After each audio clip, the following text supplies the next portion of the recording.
Hey everybody, it's Jerry, and today I'm going to show you how to make something really unique and different. This is a Hungarian cake called an Esterhazy Torte, and we're going to make it with 6 layers of a walnut cake. Traditionally it's more of hazelnuts, but I'm going to use walnuts. And then the filling is a vegan egg custard, which really tastes like normal egg, a regular egg custard, and even if you just wanted to make the custard by itself, believe me, it's really, really good. And then it's also frosted on the outside with the same custard, and then it's got some sliced almonds on the outside, and the top has a really beautiful pattern on it with a powdered sugar and lemon juice frosting. And you're really going to love this cake. It's moist and delicious, and you'll impress your friends with it. So let me show you how to do it. We're going to start off by making the custard. So we're going to take 2 cans of coconut milk that have been chilled overnight and scoop out the thick cream from the top. Place it in a saucepan. And then we're going to add a half a cup of sugar. About 2 teaspoons of vanilla extract. A 1/4 teaspoon of black salt. And just a pinch of turmeric for color. Now we're going to take 3 tablespoons of kudzu and 1 teaspoon of agar powder and add a little bit of the coconut water left in the can just to dissolve everything together and mix it all up until all of the kudzu is completely dissolved. And just set that aside. Now we're going to heat up the contents of the saucepan over medium heat while whisking it together and let it come to a boil.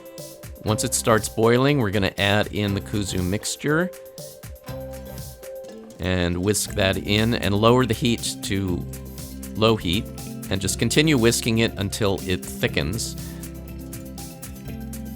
Just take a minute or 2, and then we're going to set that aside to cool and then chill it once it's completely cooled.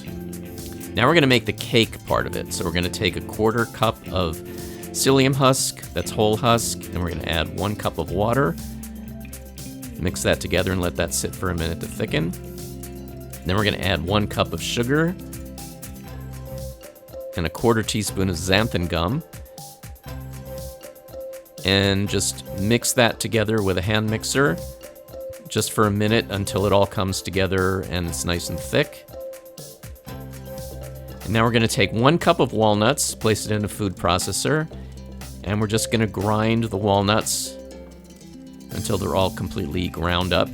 And you don't want to go too far with this or it'll start to form like a paste. So you just want to get them nice and ground up as finely as possible.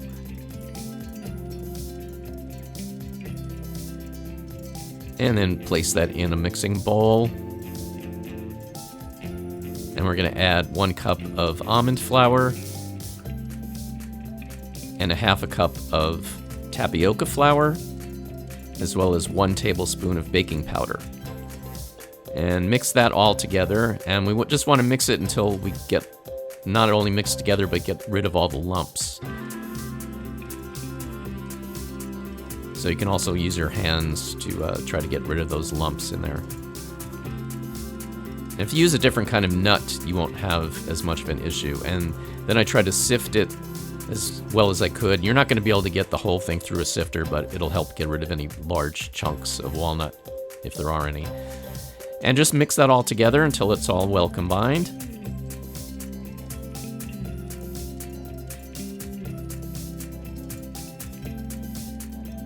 And then we're going to divide the batter between 2 6-inch springform pans, which have been sprayed with oil and floured with a little brown rice flour. You can use any flour that you have on hand just to flour, just to make sure it doesn't stick to the bottom especially. And then shake the pans just to even out the batter.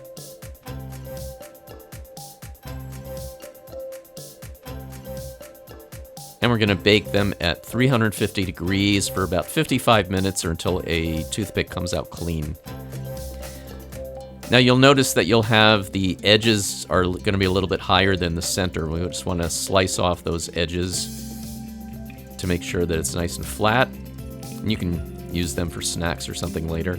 And then cut the cakes into thirds. And make sure the cakes are completely cooled before you do this.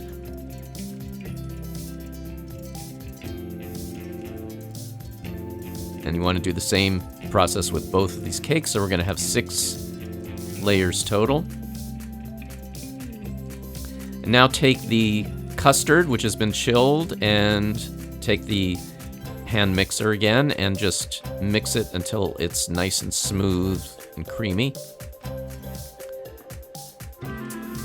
And now we're going to spread this custard between each of the layers. So spread it over the bottom layer, place another layer on top.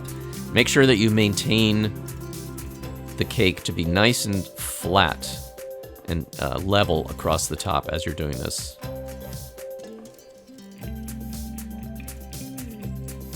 And just continue this process with each layer.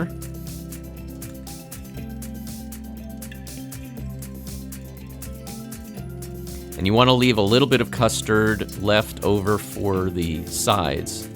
So try to space it out so that you have a little bit of custard left over at the end. Place the final layer on top. And then frost the outside of the cake with the remaining custard. Now we're going to take some sliced almonds and just with your hands press it onto the outside of the cake.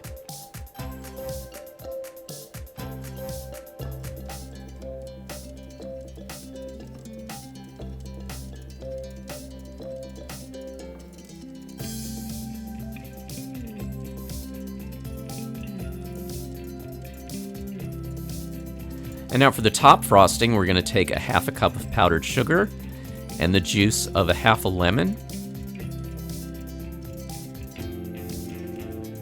And mix that together until that's all well combined. If it's too thin, you might have to add a little more sugar, or if it's too thick, add a little more lemon juice or a little water. And then leave a little bit extra in the bowl, but most of it you want to spread on the top of the cake. So just pour it on top and then spread it out with a knife to the edges. So you want to make sure it's not too thin that it runs down the sides, but you want to be able to spread it out. Now we're going to take 1 teaspoon of cocoa powder, or I actually have carob powder in this case, but mix that into the remaining frosting and then add just a drop of water to thin it out so that it's a nice pourable consistency. And then using a squeeze bottle, or you can use a piping bag, we want to just make these concentric circles on top of the frosting.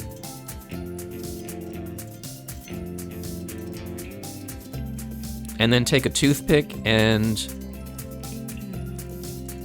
just slide it along the frosting, making a nice design.